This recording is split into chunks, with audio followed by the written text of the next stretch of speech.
Hello and welcome back to Dave on Two Wheels. As promised, this one is going to be an episode about my own particular motorcycle. From the mines and workhouses of Hinckley and Leicestershire, the Triumph Speed Triple 1050. My own particular bike here is a 2012 model, and as you can see, there's been a little bit of light modification going on. It's a superb looking piece of equipment, you've got to agree. You know, whether you like the Street Fighter style bike or not, it's a good looking bike. The one thing that I think let it down, or the three things that let it down, let's get it straight. One was that awful tailpiece they put on it from Standard. It looked like an anteater's proboscis. It was horrible things stuck right out the back. The second was the bloke over there probably thinks I'm proper nuts. The second thing was the original exhaust cans. They're a bit big and bulbous, so I went with some nice carbon fibre units. Makes it sound a bit sweeter, but it looks a lot better too. I was going to go with the Akrapovic ones, but they're well expensive, and I don't like the look of them for the Speed Triple. The big kind of fat things, they look just like carbon fibre versions of the standard models, and it just didn't look, well, from the ones I've seen on other bikes, it didn't look very good. And also, because I've tried it two up, I took a friend of mine for a ride on it. She didn't think it was very comfy, and it certainly wasn't very comfy for me. So I don't ever intend to carry passengers on this machine now. So I've put a cover on the pillion seat, and I've taken off the passenger rear sets, which, if you have a look at a standard model, are great big things that sort of just seem to be bolted on as an afterthought, and without them the bike just looks so much more sleek and sophisticated. The model that I bought, it was only about 6 months old when I got it, but it had already been fitted with the belly pan and fly screen, and I think it looks the absolute nuts, if you ask me. What else about it, aesthetically wise? It's got the sort of poise and geometry of a sports bike. It steers really quick, but the big star on this bike is the engine. That triple engine is just an absolute beast of a thing. Anyone who's ever ridden one or reviewed one all agree that the engine is the star of the show.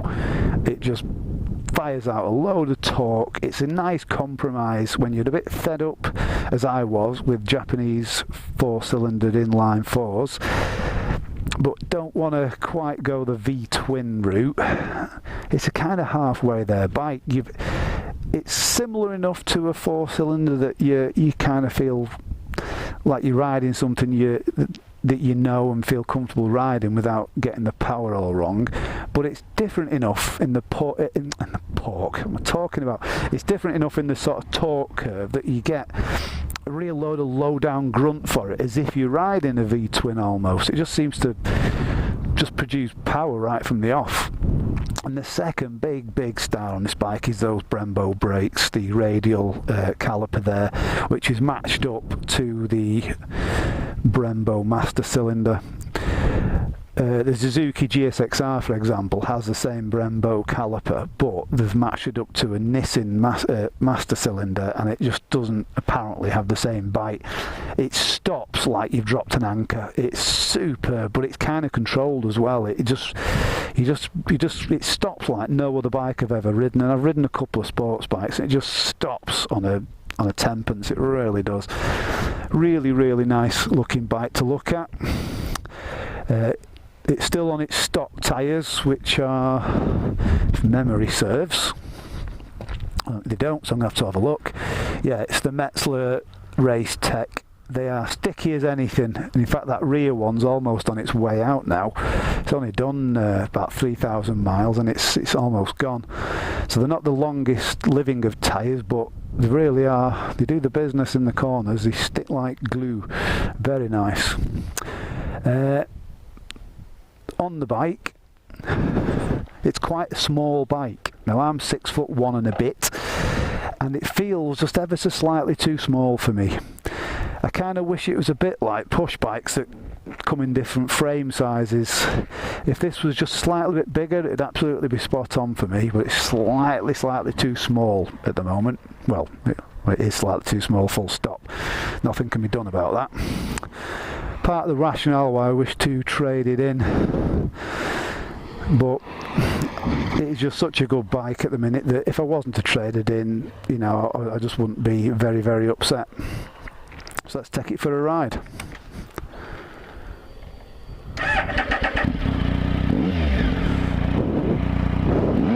It's got such a nice engine sound.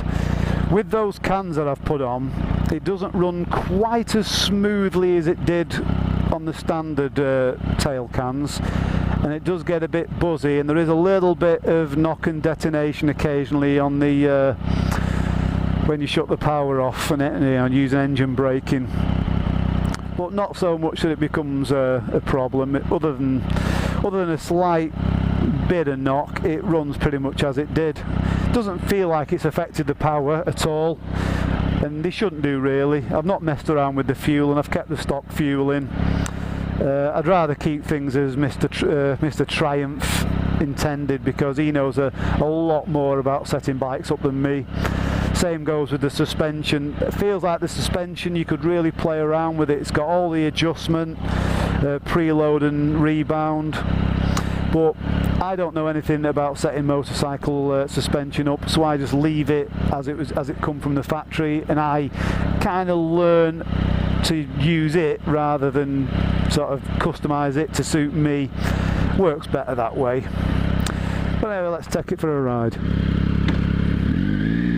It's a very usable bike. It's not a difficult bike to ride, although I wouldn't recommend it for anyone coming straight from passing the test. It's a little bit too powerful for that, in my opinion. But it's got an absolute load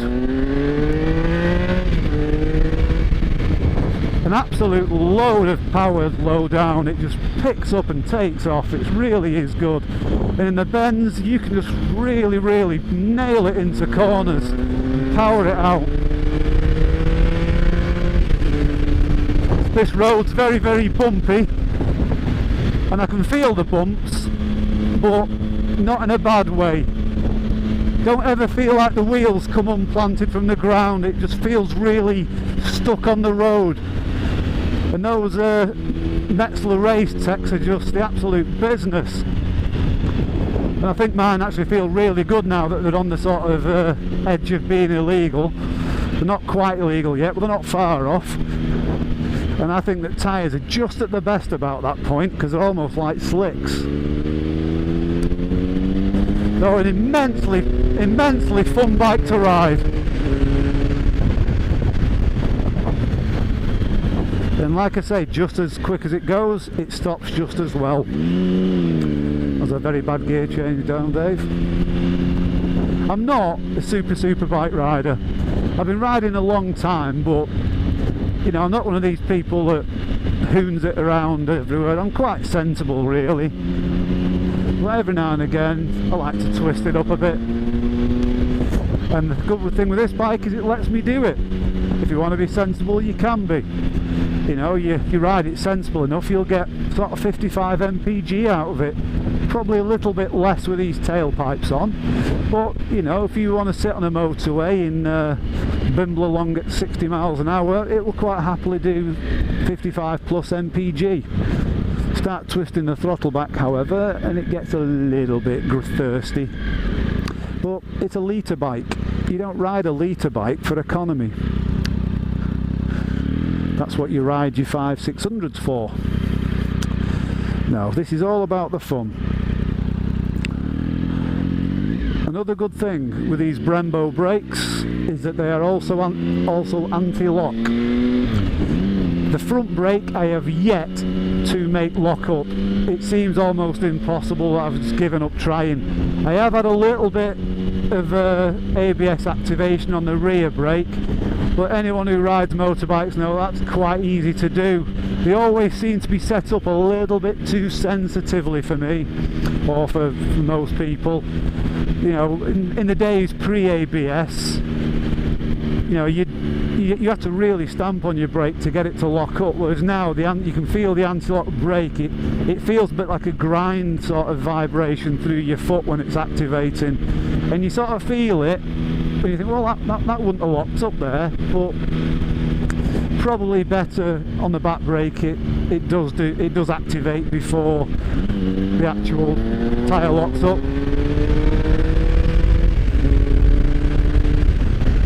I also like having the shift light set up quite low, because you know it's all space agey and I like my flashy blinky lights. The dash is really good, it's very clear, gives you all the information you need. You can set the trip up to either show you your current miles, or you can have it to average MPG, current MPG, time, how long till tank empty, the usual things you'd expect on a car, but it's on a motorbike. There's a little bit, only a bit mind, vibration through the handlebars that comes in about sort of 4,000 RPM for me. It's not a massive amount. In fact, you don't even notice your mirrors shake, which is usually the first giveaway, but I do feel it through my wonky right hand, which I explained in my last video. But I can live with it. The riding position doesn't affect my injured shoulder any more adversely than previous bikes, and I could possibly, with it being a clamp style handlebar, I could probably mess around with that and change it if I really wanted to. But I've got a short sort of attention span with bikes. I get bored of them quite quick. Sort of 2 years is usually the most I'll keep one, and we're coming up to that with this one now, so change is as good as the rest, even though this is an awesome machine. The seating position, the foot pegs are they're high enough so you've got that kind of sporty pedigree, but they're not so high that you feel like you sat on your heels. You could ride it all day, and I have ridden it all day, as long as personally I have a break every 2 hours, 20 minutes or something like that. I'm fine on it, it's perfectly okay. And if my own personal problem with my dodgy right arm gets a problem, I kind of hunch forward a bit like this, and it goes away. And if I ride like this for a couple of miles, I'm fine again, absolutely spot on. So it's quite an easy bike to live with. It's very nimble. It seems to turn really quickly.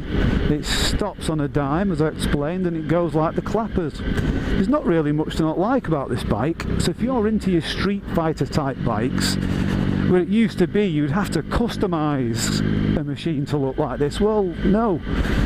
You can buy them off peg now. Now, to some bike customizers, that's a complete anathema. Their sort of mantra is to take a completely stock bike and make it look completely different. That's absolutely fine, and it's a very admirable life pursuit if that's what you're into. Having done a little bit of customization myself, I know just how much of a money pit it is and how much of a time sink it is. And unless you have a fully equipped garage with TIG welders, with a full snap-on set and loads of time and money, because one thing with customised bikes, you never get back what you pay to put in. I mean, my Bandit, I must have spent £4,000 on it. The bike was £3,000 new. I sold it for like £2,000, I think. You just never get it back. Whereas you buy something like this, it's straight off the peg. It's got that street fighter, angular, muscular, aggressive sort of poise. It goes and handles like a super sport bike, albeit not quite as top end. I mean, I've never had anything like it, but I believe these are good for 150. But top speed doesn't really interest me. It's how it gets there. I like the acceleration. And this has got it in spades from that monster of a 1050 triple engine. It sounds the business as well. I mean, when I fired it up a bit before, it just sounds like a real muscly beast. It's just such a, I don't know, it brings out the bad boy in you, it really does. It's all there or ready to go. So yeah, it's a cracking bike and much fun to ride. If you're into your sort of mid-weight bikes and you're looking to upgrade but you don't want to go full sports bike, these or the smaller Street Triple is an absolute superb bike, both of them. I don't think they've got the finish, the sort of smoothness and the creamy deluxe finish that you get on a big Jap bike, like especially from Yamaha.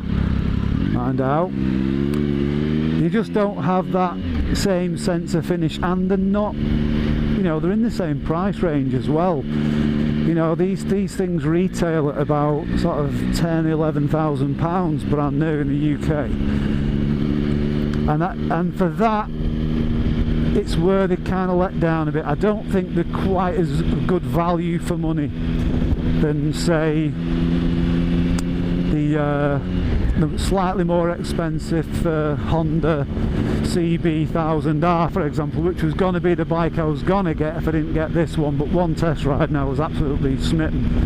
But I think that when you actually test ride a CB1000R, although it doesn't have the naked aggression that this seems to have, it feels a more refined and smoother bike. A lot of people won't like that. A lot of people like a bit of a rough edge to the bike. And if you're from the remember seeing bikes in the 1970s being ridden by, you know, proper bikers, proper heavy metal bikers, this will really fit that bracket. You know, if you want to be like a biker but have something that's like, you know, plastic crotch rocket to ride but with the biker sort of aggressive angle, then this is the absolute spot on machine for you. Cannot highly recommend it enough in that respect. The only reason why I'm thinking of going a super sport bike route is for the ergonomic posturing of me right arm.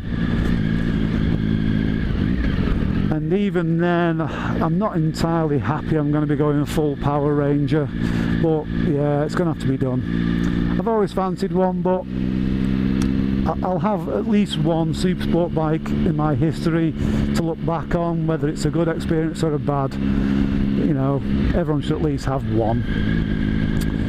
But everyone should at least have one triumph in their life. I feel a richer individual for having owned a Triumph, because you know, they're not that common. You know, they're not the standard run-of-the-mill Japanese fare, but they're not the sort of style over substance of the European bikes. And I'm not a big fan of Ducati. I've ridden a couple, and you know, the superb bikes, you can't knock them for, you know, the style of the style and the quality of them, but I don't like them. I've ridden a couple, they feel too vibraty, they're too much of a handful at slow speeds. I don't know, just can't get on with them. I'm sure there's people out there who will disagree, and I'll get people saying, no bro, you've missed the point, you know, Ducatis are this, that and the other. But no, not for me at all. That's not to say I'm against the concept of a V-twin, I just don't fancy Ducati. Whereas this is a good compromise. It's a step away from Japanese bikes, and it's just immense fun. It's not the kind of bike you could go touring on, although I'm sure there's people out there that have done. But you can probably tour in it the same as you can tour on any sports bike. You know, it does have bungee points on the subframe, but there's not a right lot of room on here for anything. You know, you could probably stick a tank bag on it and a bit of a throw over, and that's kind of your lot. You certainly couldn't go touring two up on it, or if you could, I wouldn't want to do it. But I'm sure again there's people out there that have. But me, it's 6'1" and a bit, and the bit is always important.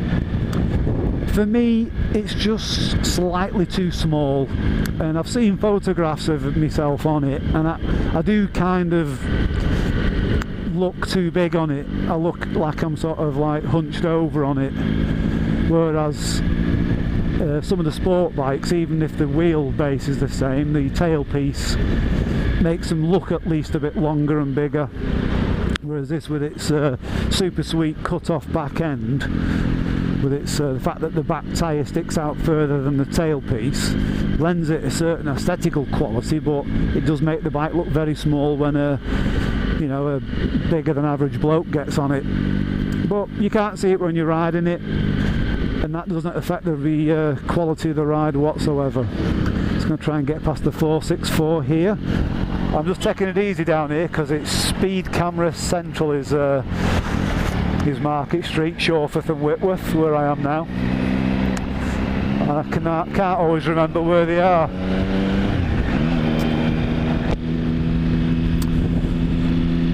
Without going into too great a detail, the Speed Triple is just an absolute super bike for anyone who wants to ride something that's a little bit more day-to-day forgiving. I'm pootling along here, no problem. I can wind the throttle up and it just uses the power. You don't have to drop down, it just, that low end torque just moves you on. And on this lovely suspension and brakes and general setup, it handles really well too. There's not a great deal more I can say about it, really, truth be told. It's just a good, solid, all-round bike that looks the absolute nuts. And when you twist the throttle back, it goes like shit off the proverbial, I suppose. No other way to look at it. So, this is Dave on two wheels. Very brief and poor rider review for the Triumph Speed Triple. Hope you enjoyed it. Again, it's only my second go at this, so please feel free to like, certainly feel free to comment, and if you subscribe, there'll be more stuff going on soon, with my trip to Vietnam coming up, where me and a buddy are getting on a couple of Minsk 125s and going on a bit of a road trip. I'll be recording all aspects of that, and also I'll be putting on some pedal bike stuff as well, which is going to be the yang to the motorcycle ying. So from me, Dave on two wheels, I'll see you later.